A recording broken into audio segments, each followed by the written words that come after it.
지난달 7월 28일입니다.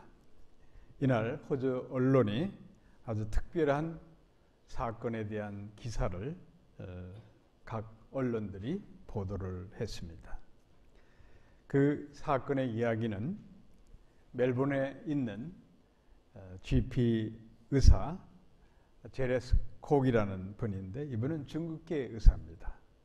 굉장히 보수적인 크리스찬 로 신문에 보도가 됐는데, 이분은 낙태와 성소수자들에 대한 자기 의견을 미국의 그 유명한 보수 기독교 단체 웹사이트에 지난 10년간 계속 올렸습니다. 그 내용을 가지고 호주 빅토리아주 지방법원은 그가 업무상 위법을 저질렀다고 판결하고 의사 면허증을 취소시키는 그런 사건이 일어났습니다.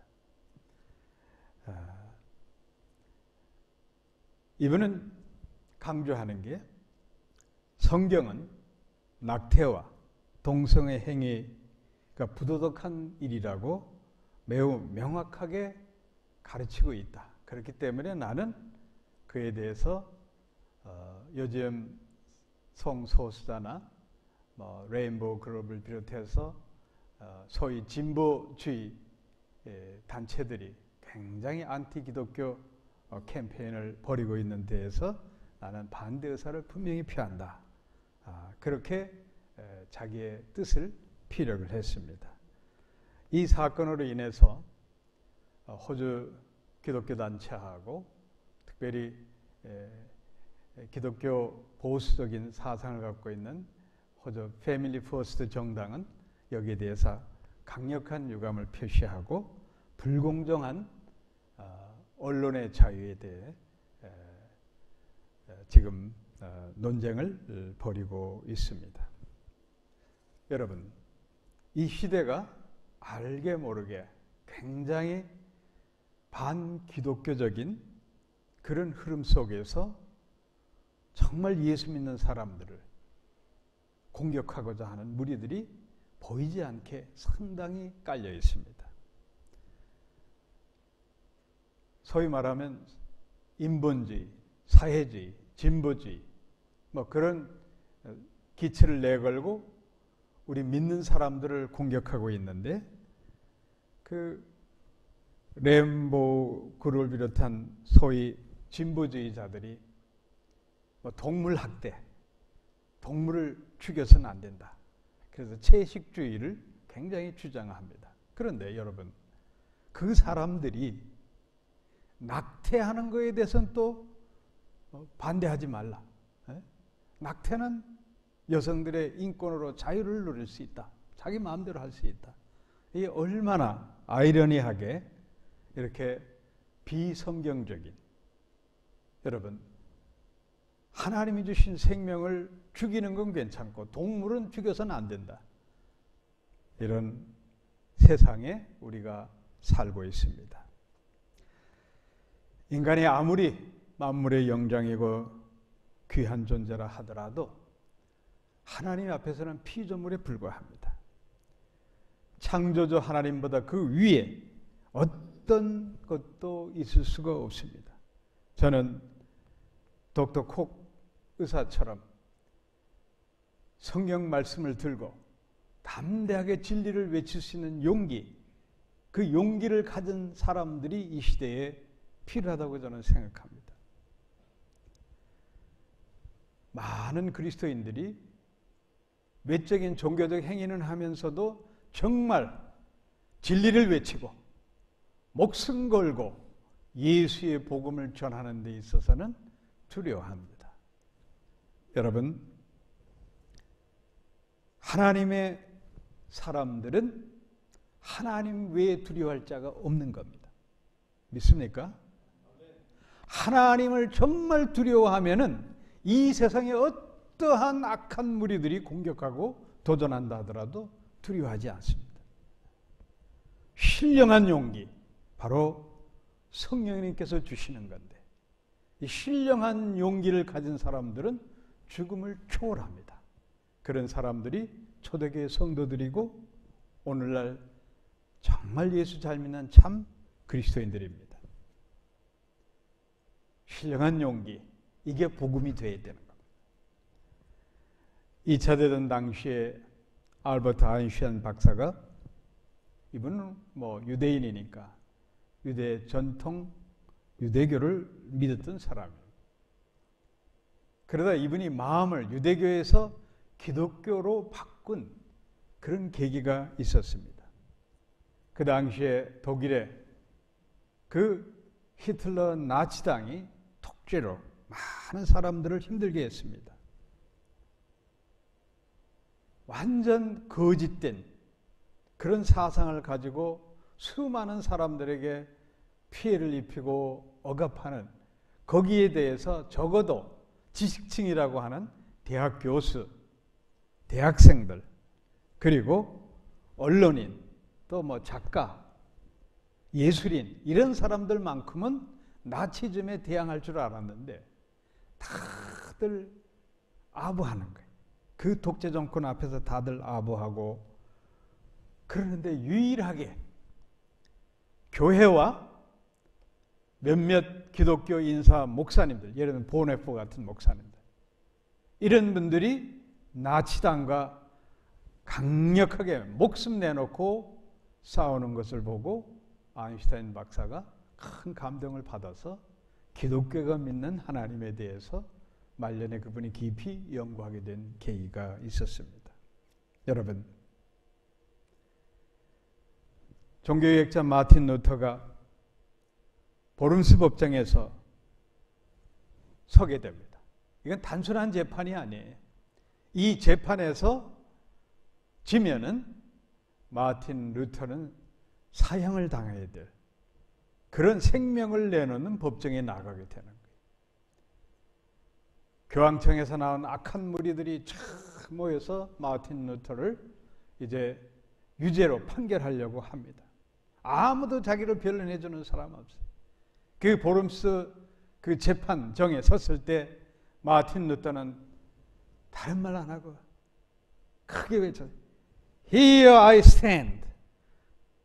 오 가, 하나님이시여, 제가 여기 섰나이다. 앞에 악한 무리고 나를 죽이려고 하는 그런 악한 무리들이 있다 하더라도 그들은 내 눈에 보이지 않는다. 오직 하나님만 보인다. 이게 우리 기독교의 신앙. 기적같이 그는 그 재판에서 이겼습니다. 성령의 인도하는 받는 사람들은 두려움이 없습니다. 하나님 외에는 두려울 게 하나도 없어요. 물과 성령으로 거듭난 사람들의 모습이에요. 사람 눈치 보고 사람 의식하고 죄의 환경 돌아가는 거에서 의식하고 느끼고 믿음이 연약한 거예요. 정말 두려워하는 사람은 누구냐? 하나님을 두려워하는 사람이에요. 창조주 하나님만 두려워하고 그 외에 두려워할 게 없는 사람이 큰 믿음을 가진 사람들입니다. 사랑하는 성도 여러분, 우리는 물과 성령으로 거듭난 하나님의 사람들입니다. 우리의 능력으로, 나의 도덕적 가치로 우리가 의롭게 된 거 아니잖아요. 예수 그리스도의 십자가의 보혈로 우리가 완전히 뉴 크리에이션, 새로운 피조물로 창조되었는데, 이런 사람들은 성령의 기름을 받게 돼 있어요. 하나님의 사랑을 확증받은 사람들이, 우리 하나님께서 내가 너를 사랑하노라, 그 말씀 하나를 굳게 믿고 예수 그리스도의 십자가를 붙잡는 사람들이 우리 믿음의 사람들입니다. 오늘 본문 말씀 우리는 기억해야 됩니다. 24절 말씀. 그리스도 예수의 사람들은 육체와 함께 그 정과 욕심을 십자가에 못 박았느니라. 그리스도 예수의 사람은 누구냐? Belong to Jesus Christ. 예수 그리스도께 속했다는 사람들이 십자가에 못 박겠다. 에스타파 오로신. 이 말은 내 육체의 소욕을 완전히 소멸시키고 예수와 연합했다는 뜻이에요. 내가 예수의 십자가에 못 박혔다는 것은 다른 말로 내가 예수와 연합되었다는 겁니다. 예수와 연합됐기 때문에 우리는 성령의 은사를 받을 수가 있는 거예요. 이런 그리스도인들은 더 이상 육체의 소욕, 정과 욕심에 이끌리는 일에 반응하지 않아야 돼요. 오직 성령의 역사에만 반응하는 사람들이 되어야 되는 거예요. 성령께는 아주 민감하게 반응하지만 죄의 소욕에 대해서는 둔감한 사람이 되어야 돼요. 그런데 예수 믿노라고 교회 나와서 예배드리면서도 세상 일에 대해서 민감하고 먹고 사는 문제에 대해서 더 민감하고 사람들 의식하고 거기에는 아주 센시티브 하면서도 정작 성령의 역사하심과 탄식하면은 아주 둔감한 사람들이 있어요, 여러분. 그러면 안 되는 거예요, 여러분. 우리 그리스도인들은 성령에 둔감해야 되는 거예요. 성령에 둔감한, 센시티브하게, 민감하게 반응하고 육체의 일에 둔감해야 되는 거예요. 성령님을 마음속에 모시고 성령의 생각으로 성령의 인도하심을 받아야 오늘 저희들이 읽은 갈라디아서 5장 23절에 나오는 성령의 9가지 열매를 맺을 수가 있는 거예요. 사람의 마음속은 빈집과 같은 거예요. 이 마음속에 무엇을 채우느냐에 따라서 사람이 달라지는 겁니다. 인생이 달라져요. 세상 사람들은 육체의 소욕을 채우려고 몸부림칩니다. 그러나 우리 그리스도인들은 성령님으로 채우고자 성령 충만함을 위해서 살아야 되는 거예요. 마음속에 성령으로 충만한 사람은 찬송이 나오고 기도가 나오고 하나님 말씀을 사모하게 되고 그리고 삶 속에서 거룩한 것에 더 관심을 갖게 돼 있어요. 무슨 일을 하든지 성공을 했든지 실패했든지 그것보다는 성령님께서 나와 함께하는 것 성령의 충만함 속에서 삶의 희락을 느끼는 사람들이다. 그렇기 때문에 내가 억울한 일을 당하고 원치 않은 그러한 환경에 처한다 하더라도 늘 절망하지 않고 주님만 바라볼 수 있는 그런 담대한 믿음이 생기게 되는 겁니다. 오늘 사도 바울은 갈라디아에 있는 성도들에게 본문 16절에 이렇게 말씀합니다. 내가 이르노니 너희는 성령을 쫓아 행하라. 따라하시기 바랍니다. 너희는 성령을 쫓아 행하라. 프뉴마티 페레페이테라고 명령을 하시는 거예요. 명령. 여기서 성령을 쫓아 행하라는 말은 우리말로 바로 직역하면 성령과 함께 계속 걷는다. 그런 의미예요. 우리가 이 말씀을 신앙적으로 마음속에 새기는 건 뭐냐? 우리가 예수를 영접한 이후부터 우리가 죽는 그날까지 이 세상을 떠나는 그날까지 성령님과 함께 살아가야 된다는 거예요. 동행해야 된다는 거예요. 그러니까 예수 믿는 사람들의 표정은 뭐냐? 증거는 뭐냐? 예수님과 함께 산다는 것은 성령의 인도하심을 받고 평생 살아간다는 거예요. 그러니까 성령의 인도를 거부하는 사람은 예수 믿는 사람이 아니라는 뜻이에요. 그래서 오늘 본문 말씀 우리가 그러면 육체의 욕심을 이루지 아니하리라.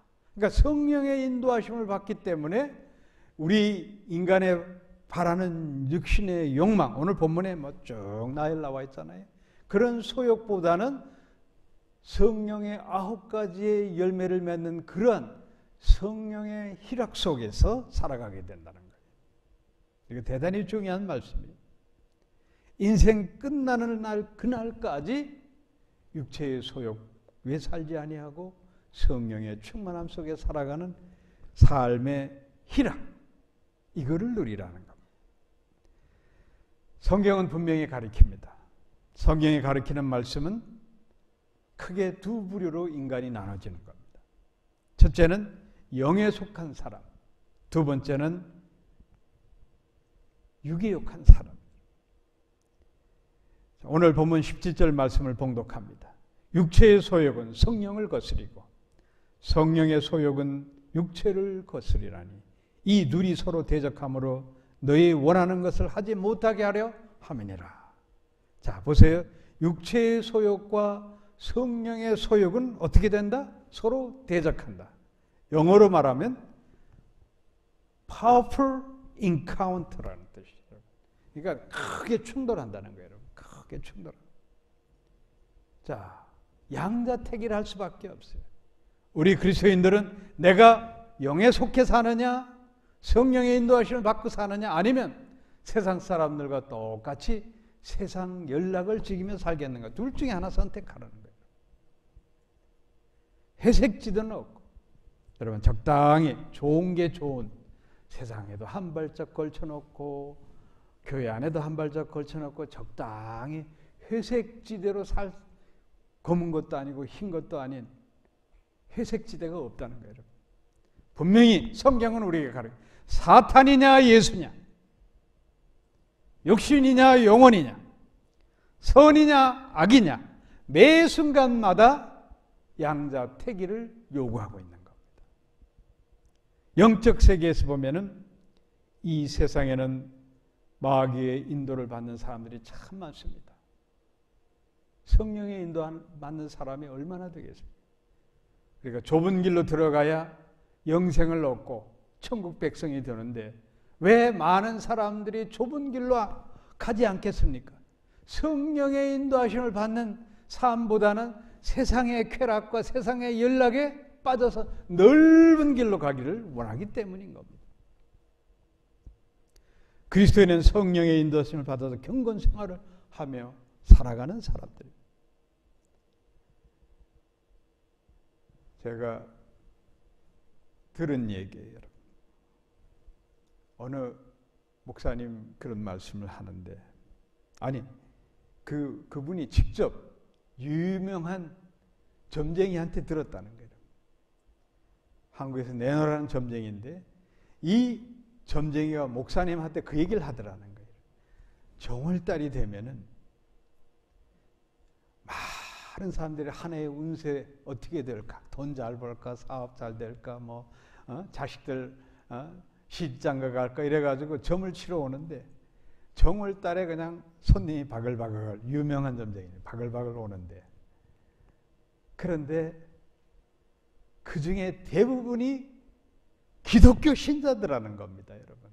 이 얼마나 아이러니합니까, 여러분? 예수 믿는 사람이 정월 초하루 점 보러 가는 거예요, 여러분. 우리는 분명히 알아야 됩니다.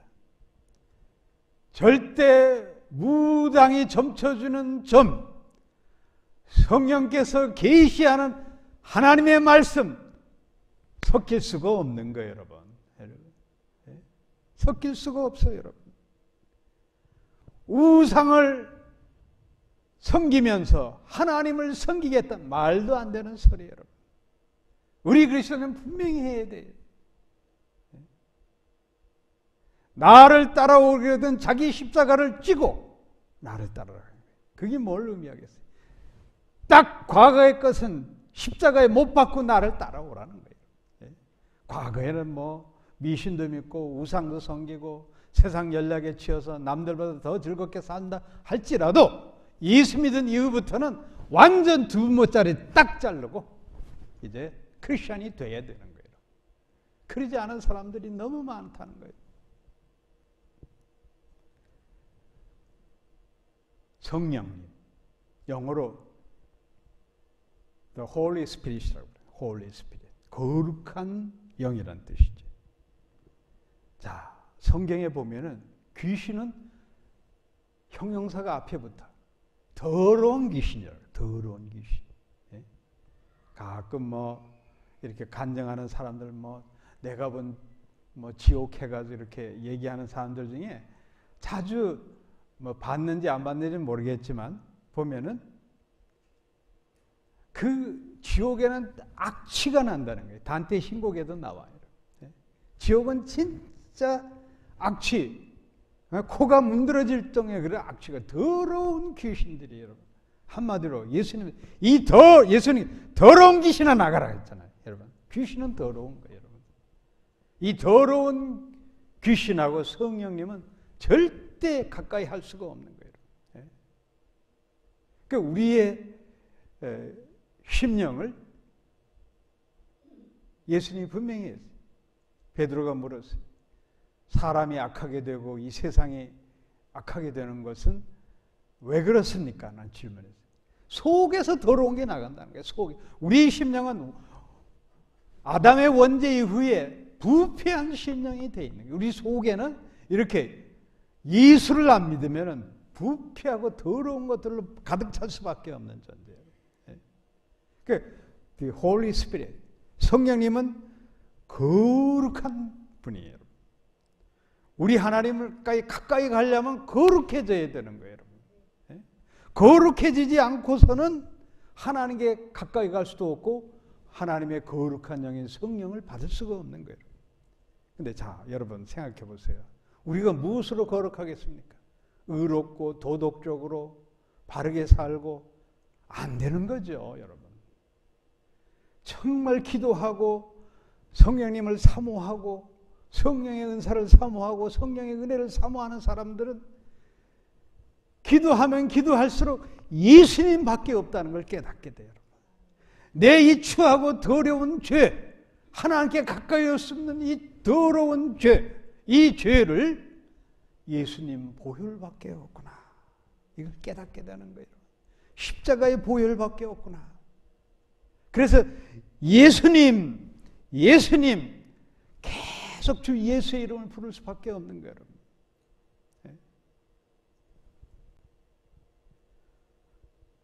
사랑하는 성도 여러분, 오늘 사도 바울은 이 세상의 대부분의 사람들이 육체의 소욕에 빠져서 살게 됨을 알려주고 있습니다.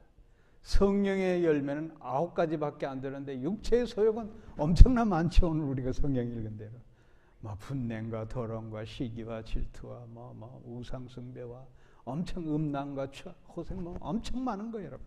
네? 그런데 그런 것들에 연연하고 사는 사람들이 세상 사람들이에요. 그래 대체적으로 육체의 소욕, 이 소유라는 거, 포제션, 이 포제션이 내 인생을 지탱해 준다고 믿고 사는 사람들이 대부분이에요. 살아야 할 이유도 소유에 있고 소유에서 나오고 살아갈 힘도 소유에서 나온다고 생각하는 거예요. 그 소유가 어떤 사람에게는 돈이 될 수 있고 어떤 사람에게는 학벌이 될 수도 있고 어떤 사람에게는 세상 권력이 될 수도 있고 다양합니다. 자, 그 소유를 위해서 수단 방법 가리지 않고 별의별 짓 다 하면서 소유하고도 하는데 그로 인해서 본인뿐만 아니라 주위 사람까지 상처를 주고 피해를 주는 경우가 너무나 많은 겁니다. 이런 사람들이 어떻게 거룩한 성령님을 마음에 담을 수가 있겠습니까? 자, 여러분, 세상은 그렇다 하더라도 교회 안에도 보면은 분명히 두 부류로 나눠져요, 여러분. 성령으로 사는 사람, 종교인으로 사는 사람. 우리가 좀 더 성경적으로 해석하고 이해한다고 하면 한 부류는 믿음으로 사는 사람이고 한 부류는 율법으로 사는 사람들이에요. 자, 이 시간 내 자신이 종교인 생활을 하고 있지 않은가 한번 여러분 돌아다 봐야 돼.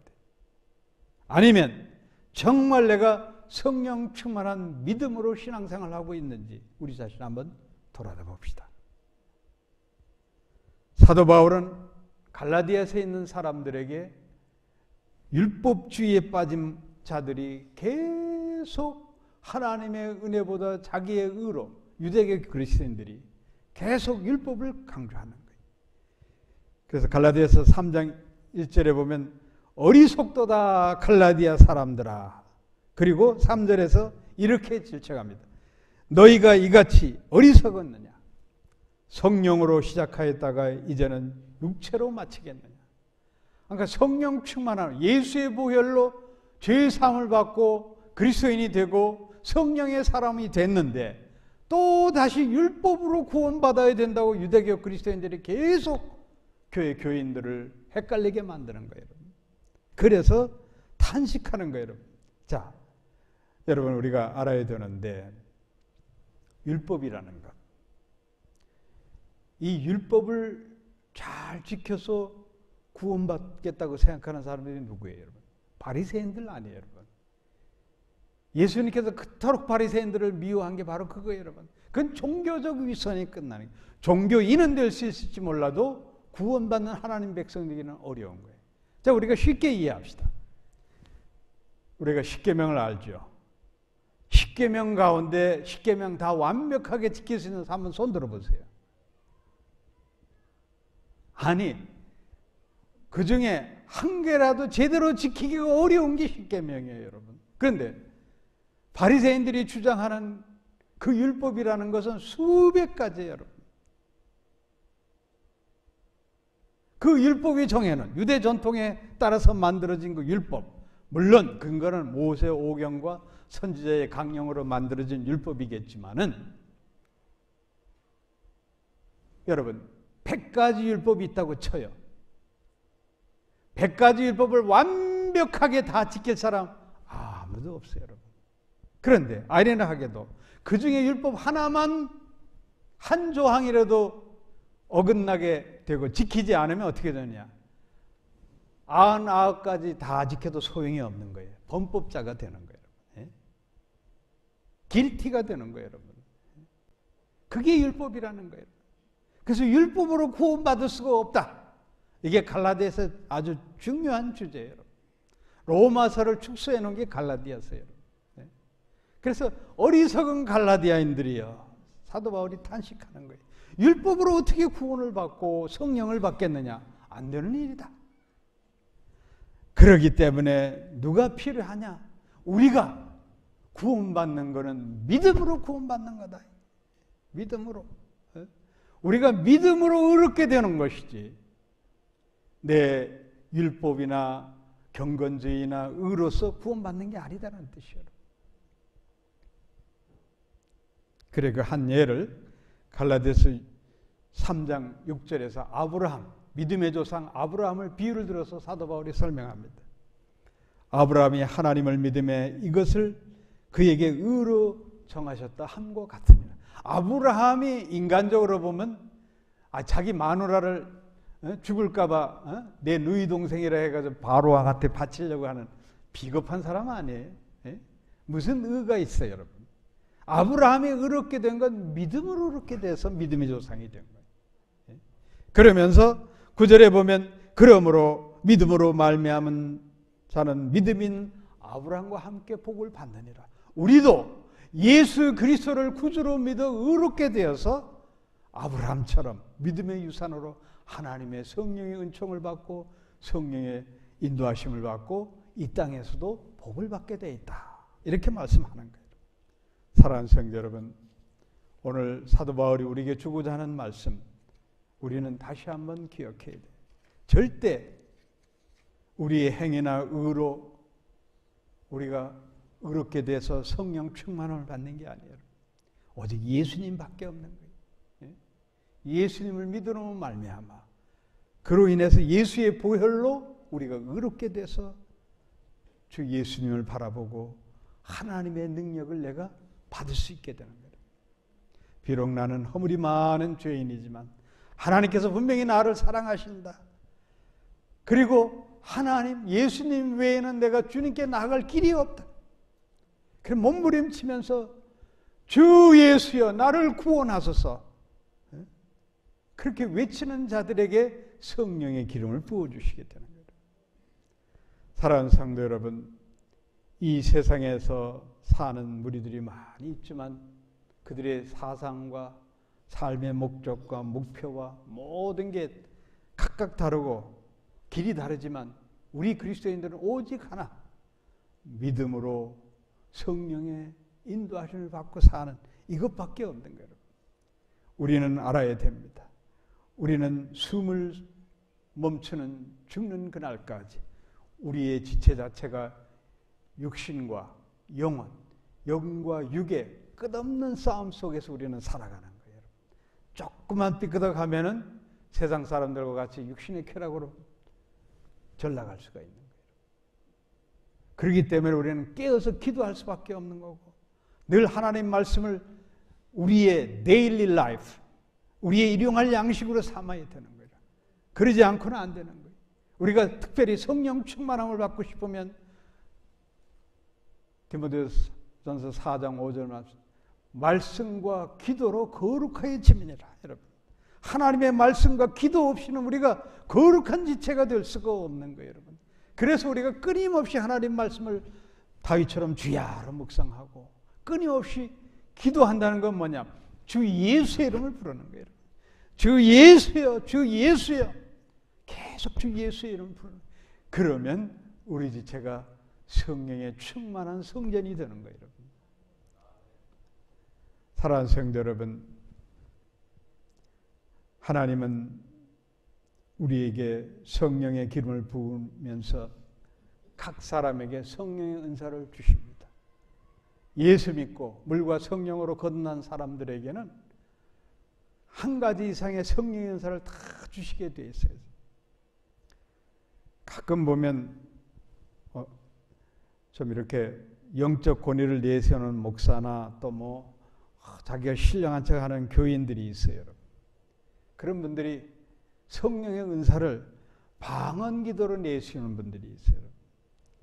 냈다 방언함으로 초신자들에게 시험 주는 그런 분들을 볼 때마다 안타깝게 여기는 거예요. 여러분, 이런 문제는 사도 바울 당시 고린도 교회에서도 일어났어요. 바울의 후임자 아볼로, 그 이름 자체가 아폴로니까 그리스 사람인 것 같아요. 그리스 사람들은 철학이 발달되고 히랍 사람은 철학이 발달되니 아무래도 바울도 철학이 아주 능통한 사람이었지만 이 아볼로가 굉장히 지적인 설교를 하지 않았나 생각이 들어요. 그래서 뒤에서 바울파가 그냥 냅다 설교 시간에 방언을 냈다 해버린 거예요. 그래서 교회가 술렁술렁하고 그러지 않아도 지금 고린도 교회 아래는 바울파, 아볼로파, 거기다 또 게바, 베드로파, 또 한쪽에서는 그것도 저거 사도들 이름 아니겠어요? 그러니까 우리는 그리스도파다 해가지고 그야말로 4분 5일이 돼 있는 교회 안에 시험 덩어리예요. 그래서 사도 바울은 고린도서 12장, 14장에 특별히 방언에 대한 성령의 은사에 대해서 설명을 상세하게 해주고 있습니다. 고린도서 12장 4절에 보면 은사는 여러 가지나 성령은 같고 7절에 보면 각 사람에게 성령의 나타남을 주심은 유익하게 하렵니다. 그러니까 성령의 은사는 뭐냐? 사람의 얼굴 모양이 다르듯이 성령의 은사가 조화를 이뤄야 되는 거예요. 각자 받은 은사가 하나님의 교회를 섬기고 예수의 복음을 전하는데 하나의 거대한 힘이 되는 거예요. 그거로 은사를 주는 거예요. 그래 보면 성령의 은사, 고린도서 12장에서 상세하게 나누는 거예요. 어떤 이에게는 말씀의 지혜의 은사, 말씀도 두 가지예요. 지혜의 은사, 소피아 로고스. 네. 그 다음에 말씀의 지식의 은사, 그노시스 로고스, 지식의 은사. 그리고 그 다음에 믿음의 은사, 병고침의 은사, 능력의 은사, 예언의 은사, 연적 분별의 능력의 은사, 그리고 더 밑에 내려가서 각종 방언의 은사. 방언의 은사 가지고는 안 되니까 다른 사람이 알아들어야 되잖아요. 다른 성도들이 알아들어야 되기 때문에 방언 통역의 은사 이렇게 나열을 해주고 있는 겁니다. 그런데 여러분, 방언은 하나님의 선교적인 차원이 커요. 여러분. 오순절날에 불의 혀와 같이 성령이 임하고, 그리고 거기에 모였던 사람들이 성령의 불을 받고 입에서 그냥 각종 방언이 터지는 거예요. 거기에 모인 사람 120문도는 예루살렘에 있는 유대인들도 있지만은 대부분 해외에 거주, 헬라에, 요즘 말하면 그리스에 살던 사람, 터키에 살던 사람, 요즘은 이집트에 살던 사람, 아프리카에까지도 온 거예요. 그래서 각 나라에서 살다 보니까 몇 세대를 걸치다 보니 그만 이 자기 모국인 히브리어를 더 못해. 그래서 성령의 불이 임하면서 각자 방언을 쳐. 나는 코리안인데 내가 갑자기 잉글리시로 막 말을 하는 거예요, 여러분. 예? 선교적 차원이 큰 거예요, 방언의 의미가. 예? 그게 무슨 영적, 인위적인 영적 권위를 자랑하면 안 되는 거예요, 여러분. 예? 그래서 여기서 보면은 그런 게 나와요, 여러분. 방언이 신비롭고 은혜롭죠. 예? 터지면은. 근데 그게 성령께서 역사하시는 방언이 되어야 되는 거예요. 한때 한국에서 다미선교회가 말도 안 되는 시한부 정말로 1991년인가요? 뭐 몇 월 며칠 날 예수님 재림한 데가 날이 법석을 피운 거예요. 근데 그 세력이 엄청 커지. 그 세력이 커진 이유가 하나 있어요. 14살 먹은 애도 거기 가면은 그냥 방언이 터져버리는 거예요. 랄랄랄랄라 하고 방언이 막 터지니 처음 간 사람들이 야 이거 신비롭구나. 정말 예수님이 그날 그래가지고 많은 사람들이 다미선교에 쫓아간 거예요. 그래서 정말 방언의 전문가인 어느 목사님이 그들의 방언을 다 분석을 했어요. 99%가 마귀 방언이에요. 마귀가 얼마든지 방언하게 할 수 있는 거예요. 그래서 우리는 하나님의 은사로 주는 방언이 터지는 건 은혜로운 일들이. 근데 인위적으로 사람들 대표기도 하라는데 그냥 갑자기 방언으로 다다다다다 해버리면은 안 되는 거예요. 덕스러운 게 아니에요, 여러분. 근데 저도 그런 사람들을 몇 분 봤는데 회전 기도를 시키고 한국말로 기도하라고 그러면 제대로 기도를 못해. 근데 자기는 방언이 있어서 방언만 하겠다는 거예요, 여러분. 나는 그게 아직도 그것이 알고 싶어요. 그게 믿지 않아. 특별히 그 방언이 어디? 러시아 방언이 말이야. 러시아. 랄랄랄랄 샬라샬라샬라 하는데 또 그것이 알고 싶어 저게. 왜 하필이면 러시아 방언일까? 기왕이면 잉글리시 방언이 터지면 유학 가서 공부도 잘하고 사업도 잘할 수 있는데 하필이면 러시아 방언이 그렇게 한국에 많아. 난 그게 알고 싶어요, 여러분. 자, 여러분. 인위적인 성령의 은사는 없는 거예요, 여러분. 내가 거룩한 그릇이 되고 성령의 기름을 부어주면서 은사가 내게 주어지는 거예요. 오늘 본문에 성령의 여러 가지 은사들이 나오는데 그런 은사들이 성령의 열매로 맺혀져야 되는 거예요. 그게 무슨 영적 권위가 아니잖아요. 사랑과 희락과 충성과 온유와 그 모든 것들 한 보세요. 성령의 열매가 뭐예요? 그거는 정말 은혜로운 거예요. 무슨 영적 권위나 무슨 그런 게 아니잖아요, 여러분. 바울이 고린도전서 12장에서 말씀의 지혜와 지식의 은사 다음으로 믿음의 은사를 얘기하는 거예요. 저는 이 말씀에 깊은 관심을 가지고 여러분도 주목해야 돼요. 여러분. 우리가 믿음으로 사는 사람들 아니에요. 그러니까 말씀이 우리의 믿음을 성숙하게 되는 거예요. 로마서 10장 17절 말씀 여러분 잘 알잖아요. 그러므로 믿음은 들음에서 나며 들음은 그리스도의 말씀으로 말미암았느니라. 그러니까 하나님 말씀으로 우리 믿음이 성숙하게 되는 거예요. 결국은 우리가 믿음으로 살아야 되는 거예요. 믿음으로 살아야 되기 때문에 하나님의 말씀의 은사가 최고인 거가 되는 거예요. 우리의 믿음을 더 극대화시키기 때문에 그런 거예요. 우리가 믿음의 담력을 가지면 아니 겨자씨만한 믿음만 있어도 이 산을 저 바다로 옮길 수 있다고 주님 말씀하셨잖아요. 여러분. 그러면 믿음이 중요한 거예요. 여러분. 믿음으로 살아야 되는 거예요. 그래서 여러분들 무엇보다도 믿음의 은사는 모두에게 다 주는 은사예요, 여러분. 예?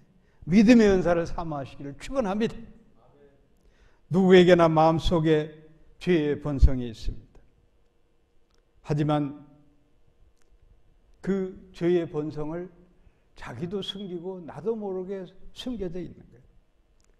우리 마음속에는 하나님을 섬기려는 마음, 하나님을 대적하려는 마음, 그러한 육체의 소욕과 성령의 인도하심이 늘 가득하는 거예요. 영어로 powerful encounter, 서로 대적하게 되어 있는 거예요. 그렇기 때문에 우리는 성령 충만함을 사모해야 되는 거예요. 성령 충만함. 육체의 소욕을 우리는 알아야 됩니다. 오늘 사도 바울이 잘 설명했어요. 세 가지 용어로 나와요. 첫째는 성적인 타락이에요. 본문에 보면 음란과 더러움, 영어로 impurity, 호색, 성적인 타락. 두 번째로 보면은 우상 숭배요. 각종 미신과 이단, 귀신을 섬기는 주술, 이런 것들. 셋째는 인간관계를 깨트리는 것. 인간관계를 깨트리는 성경 구절이 오늘 많이 나와요. 성경에 수록이 많이 돼 있잖아요. 오늘 보면 원수 맺는 것, 분쟁, 시기, 질투, 분냄, 당지는 것, 분열함, 이단, 투기, 술 취함, 방탕함, 여러분. 이 세 가지의 내 마음과 나도 모르게 그러한 행위를 하고 있다고 하면 내가 육체의 소욕에 덫에 걸려 있구나. 그래서 회개기도 하고 더욱더 주의 은혜를 사모해야 되는 거예요. 주위 사람들이 저 사람 오늘 인간관계에 나오는 그런 것들이 드러나가지고 주위 사람들이 뭐 교회 바깥에 나가서 세상 사람들로부터도 손가락질 받는다고 하면은 회개해야 되는 거예요. 우리는 성령에 속해야 되기 때문에. belong to Jesus Christ. 예수 그리스도에 속한 사람은 뭐냐? 바로 성령에 속한 사람이 되어야 돼. 그래야 하나님 나라를 기업으로 받을 수가 있는 거예요. 육에 속한 사람은 절대 하나님 나라의 유업을 받지 못한다고 오늘 본문에 분명히 말씀하고 있습니다. 성령을 쫓아 사는 삶, 이게 그리스도인의 삶입니다. 사랑하는 성도 여러분, 육체의 소욕을 십자가에 깨끗이 못 받고 성령 충만함을 받으십시오. 그리하면 하나님의 거룩한 능력이 우리에게 임할 것입니다. 기도하겠습니다. 고마우십니다.